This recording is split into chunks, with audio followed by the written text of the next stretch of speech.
સુરતના ડિંડોલીના લક્ષ્મણનગરમાં મોડી રાત્રે 1:15 વાગ્યે હિસ્ટ્રી શીટરો વચ્ચેની અદાવતમાં 32 વર્ષીય પ્રવીણ ઉર્ફે આંબો આઝાદ કોળીની કરપીણ હત્યા કરાઈ. હત્યાની ઘટના બાદ સ્થાનિકોમાં ભયનો માહોલ છવાયો હતો.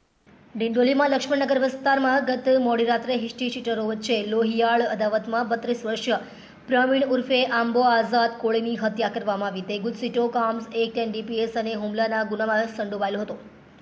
ઘટના બાદ પોલીસ ઘટનાસ્થળે પહોંચી મૃતદેહનો કબજો લઈ પુરાવા એકત્ર કર્યા હતા. હત્યા અંગે એસીપી ગોહિલની દેખરેખ હેઠળ તપાસ શરૂ કરવામાં આવી છે. પોલીસે આરોપીની ધરપકડ માટે તપાસ શરૂ કરી છે.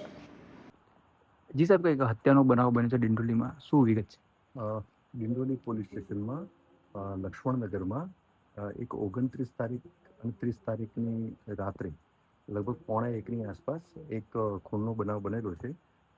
જેનું ખૂન થયેલું છે એનું નામ છે પ્રવીણ ઉર્ફે આંબો આધાર કોળી.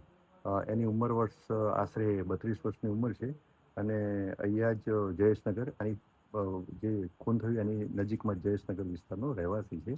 અને આ જેનું મર્ડર થયું એના વિરુદ્ધમાં અગાઉ GUJCTOC, arms act, NDPS act અને બીજા બોડી ઓફેન્સીસ દાખલ થયેલા છે. અને આ મર્ડરની અત્યારે હાલ ઇન્ક્વેસ્ટ પંચનામું કરી અને ફરિયાદ લેવાની અત્યારે કાર્યવાહી ચાલુ છે. પ્રાથમિક તપાસમાં જે હકીકતો મળી આવેલ છે એમાં એવું જણાઈ આવેલ છે કે આ જેનું મર્ડર થયું છે એના મર્ડરમાં ભૂષણ પાટીલ અને બીજા 3 આરોપીઓ ઇન્વોલ્વ છે. આ ચારેની અત્યારે શોધખોળ સ્થાનિક પોલીસ કરી રહી છે. ગુનો ડિટેક્ટ છે, હાલ ફરિયાદ લેવાનું ચાલુ છે.